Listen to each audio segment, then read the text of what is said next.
risa de niños cuando juegan, como gota de rocío que se rueda, como cruz de rústica madera. Una fe sencilla que se siente a la mesa de los pobres, que se alegre de alegrar sus corazones, que llore también con sus dolores. Una fe así parecida a ti,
Permite que la palabra sea fresca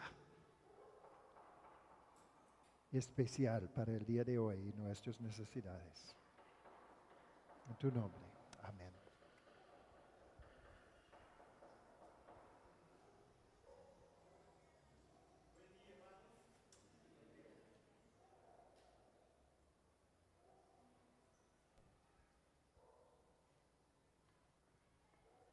Es un placer estar esta mañana con ustedes para compartir la palabra del Señor.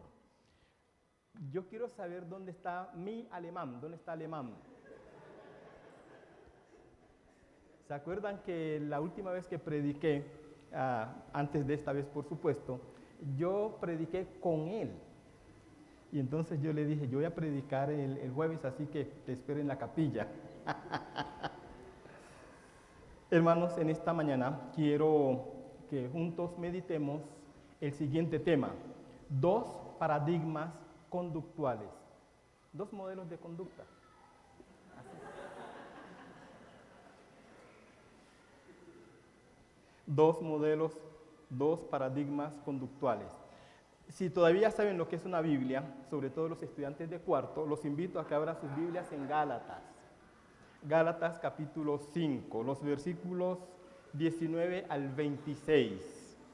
Y qué bueno ver a la abuelita, después de más de una década sin verla, qué bueno verla otra vez. Aquí, eso sí. Gálatas capítulo 5, versículos 19 al 26.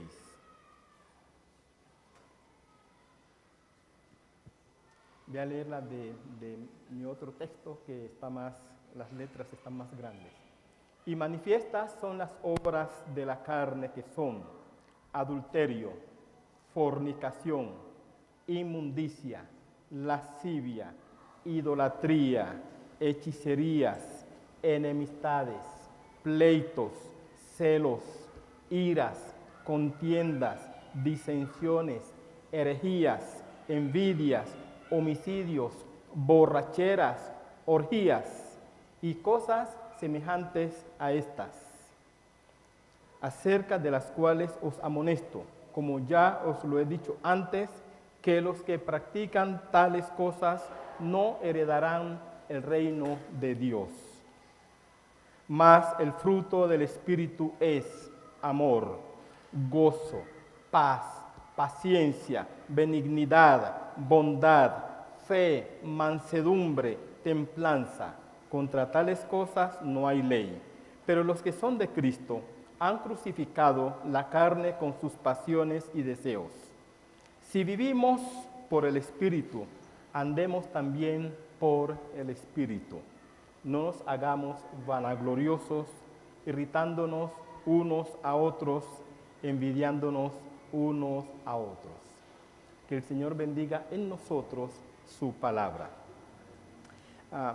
A manera de preintroducción, quiero decirles que a mí me preocupa, y es una preocupación académica, es una preocupación existencial, es una preocupación ministerial, el hecho que mi generación no haya sabido administrar lo que ha tenido que administrar, es decir, el planeta Tierra.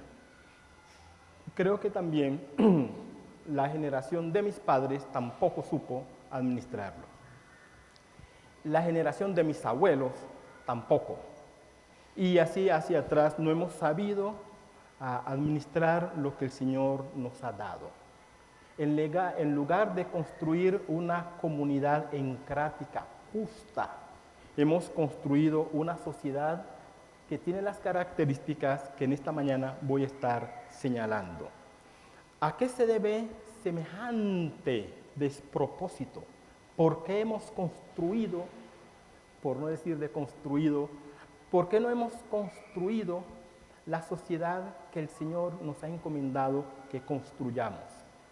Por un problema ontológico, por un problema espiritual y por un problema moral que tiene el ser humano. Aquí el apóstol Pablo nos presenta un paradigma que produce unos efectos y que construye un tipo de sociedad. La segunda parte del texto que leímos nos presenta otro paradigma que tiene otros efectos y construye otro tipo de sociedad. El capellán, el gran jefe, me dijo que debo predicar corto, así que tengo la leve sospecha que el segundo paradigma lo dejaremos para otra ocasión y nos vamos a concentrar en el primer paradigma. Eso es tendencioso porque eso es una autoinvitación para seguir predicando. Eso se llama manipulación y es pecado.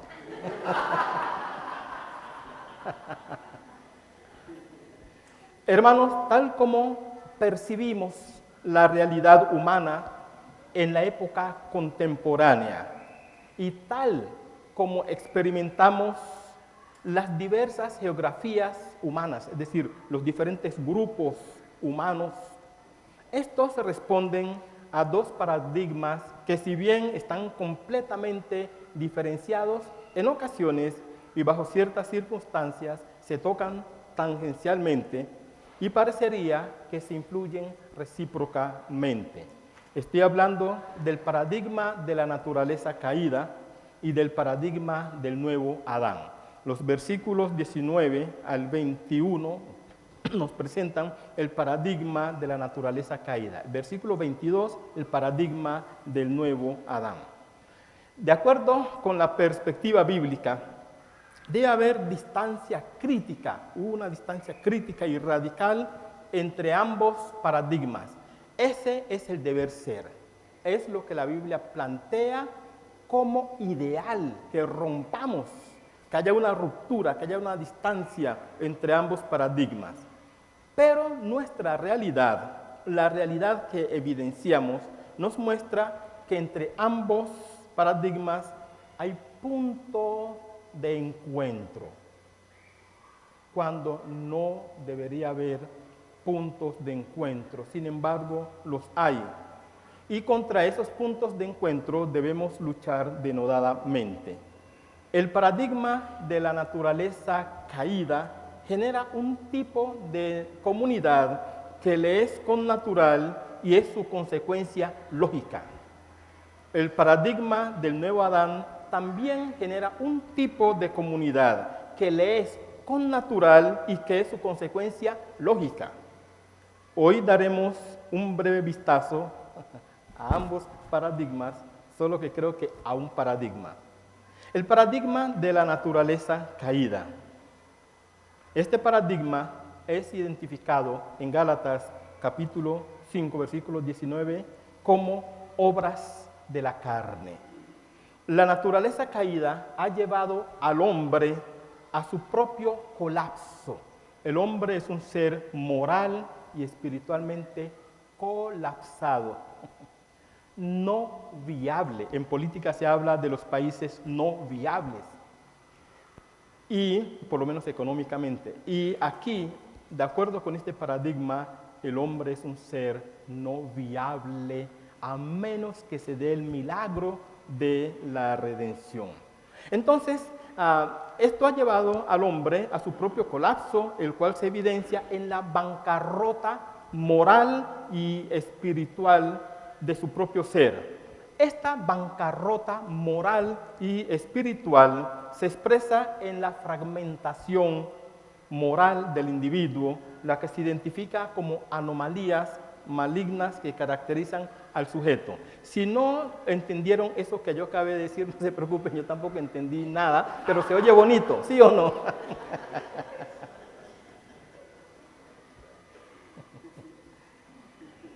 Esas anomalías son identificadas con los siguientes pecados: adulterio, fornicación, inmundicia, lascivia, hechicerías, enemistades, pleitos, celos, iras, contiendas, disensiones, herejías, envidias, homicidios, borracheras, orgías y sus similares. Es decir, que la lista continúa, solo que Pablo allí pone el etcétera.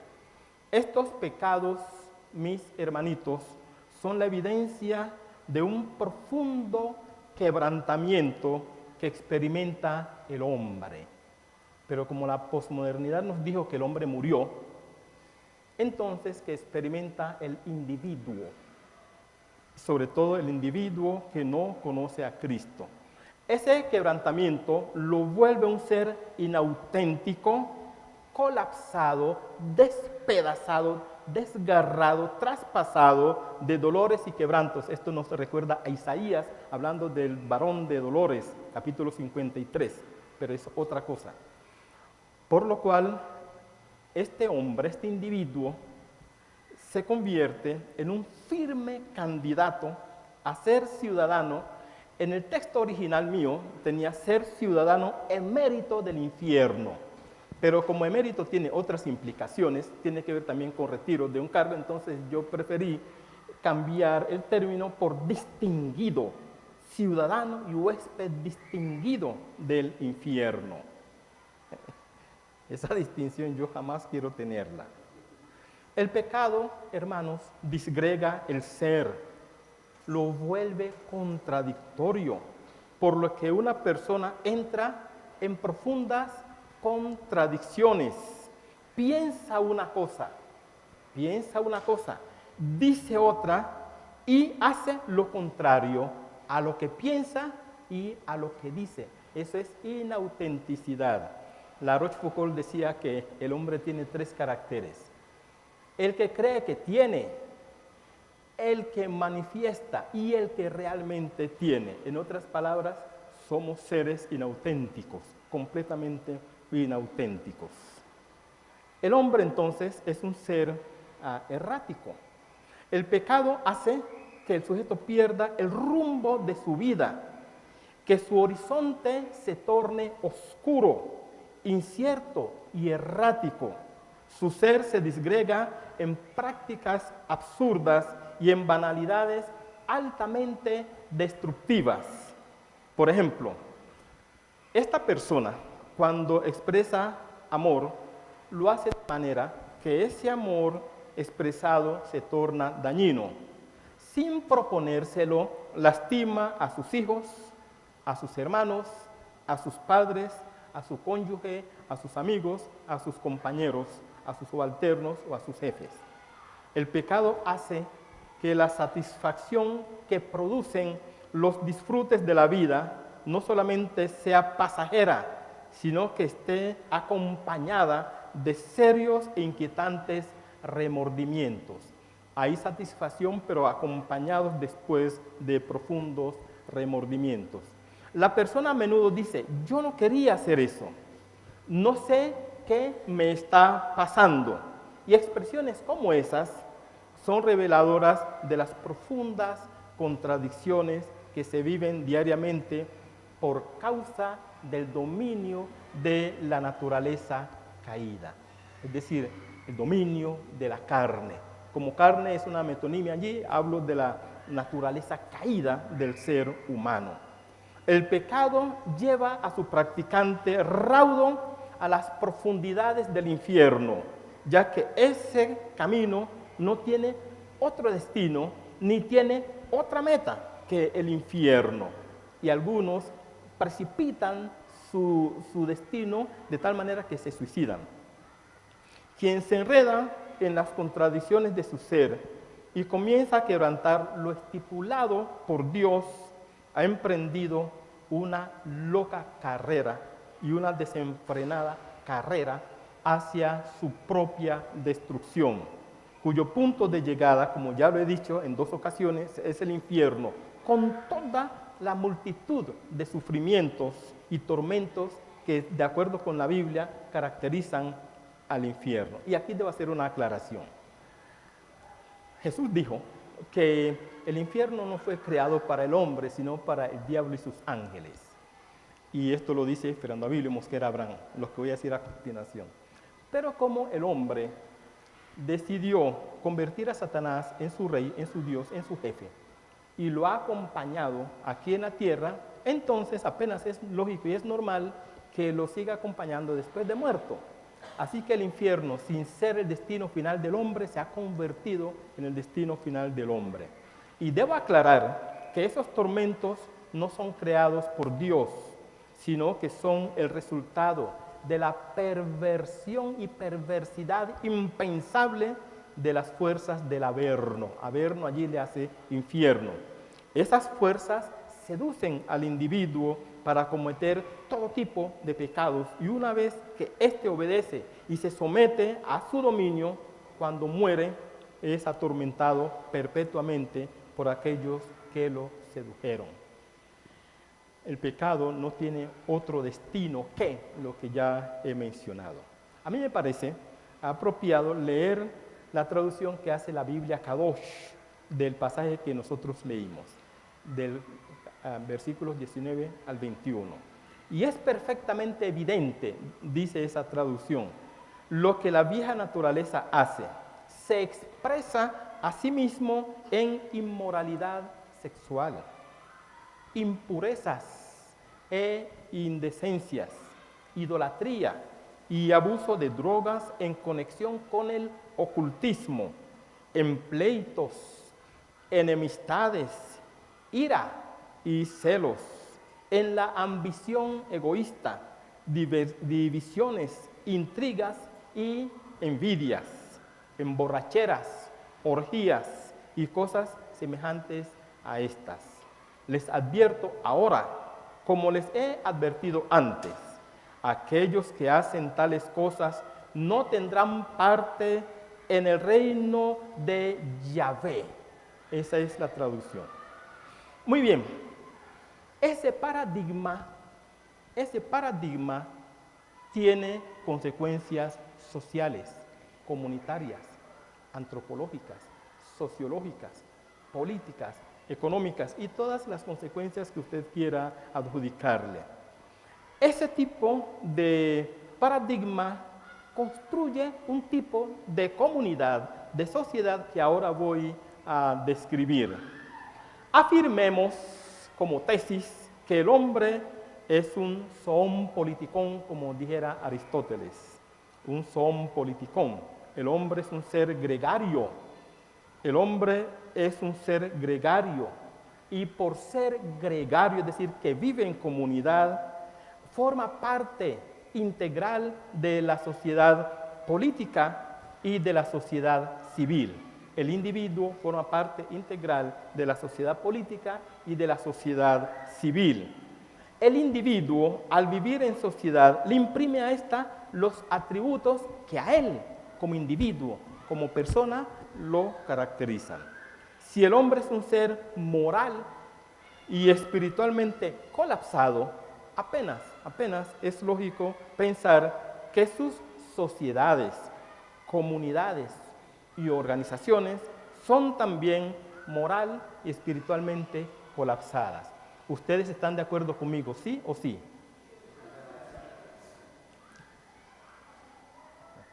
No hay opción. Esta visión realista se fundamenta tanto en lo que dice la Biblia como en la misma realidad circundante. Pablo, al escribirles a los cristianos de Filipos, describe la sociedad de su día y con esa descripción también describe la sociedad de nuestro día con las siguientes palabras. Él habla de generación maligna y perversa, en la cual nosotros somos luminares en el mundo. Sociedad o generación maligna y perversa. Jesús se refirió a esa generación en los siguientes términos, apenas los voy a mencionar. Habla de generación mala y adúltera, en Mateo dice eso. En Mateo y en Lucas dice generación incrédula y perversa. En Marcos habla de generación adúltera y pecadora. En Marcos habla de generación incrédula. En Lucas habla de generación mala. ¿Y por qué razón Jesús catalogó a la sociedad como adúltera? Moijalis, el término griego moijalis. Yo pienso que probablemente hay 4 razones para ello. Por un lado, por el grado de infidelidad que vive la sociedad. Por eso es muy jalís. Segundo, porque la sociedad está en abierta rebelión contra Dios. 3, porque la sociedad ejerce un altísimo grado de seducción a sus miembros. Y 4, por la falta de piedad en que ella se encuentra. Ojo, son 4 áreas de significados que tiene la palabra muy jalís. Muy jalís. En la epístola a los Romanos, Romanos capítulo 12, versículo 2, Pablo identifica la sociedad como aion jutos. Aiombe, no es ese aiombe, sino aion. Aion jutos. ¿Qué significa la palabra aion, estudiantes de griego? No me respondan, por favor.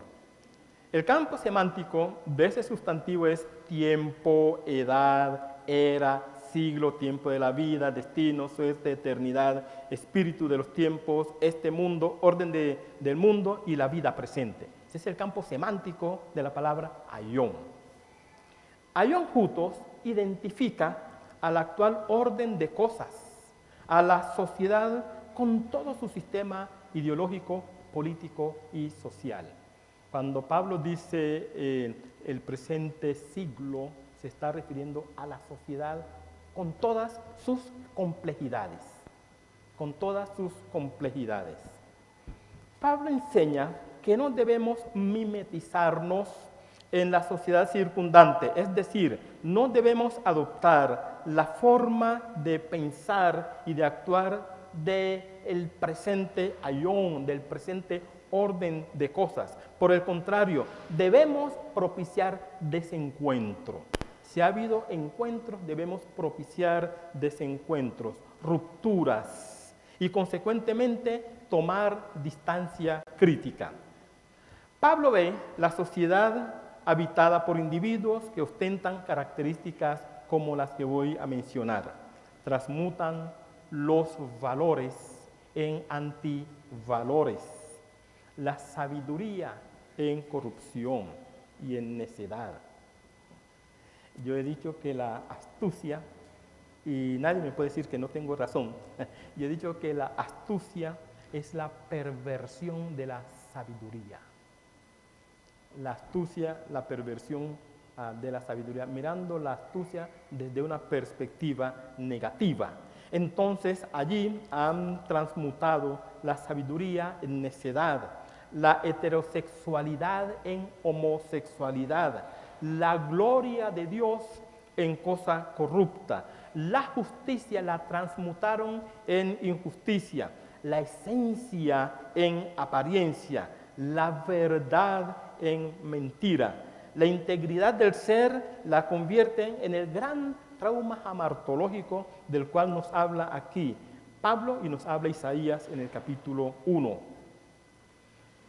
Hoy en día evidenciamos esas tendencias. La piedad y la fe las cambian en agnosticismo y en ateísmo, ya sea teórico o ya sea pragmático, incluso el ateísmo ético. ¿Por qué, mis hermanos, la Biblia enfatiza este carácter de perversidad de la sociedad? Esta sociedad, como todas las sociedades del pasado y también como las futuras sociedades, son ambiguas, por decirlo de una manera amable. Esta sociedad es ambigua y la sociedad del pasado ambigua. La sociedad del futuro será ambigua. Observen eso.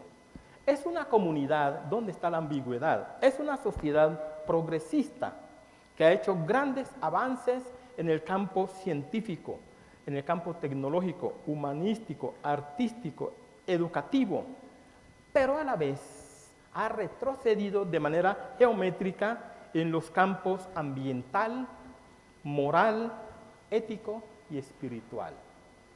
En lo que debería beneficiar al individuo, el individuo se ha visto muy perjudicado por esos avances.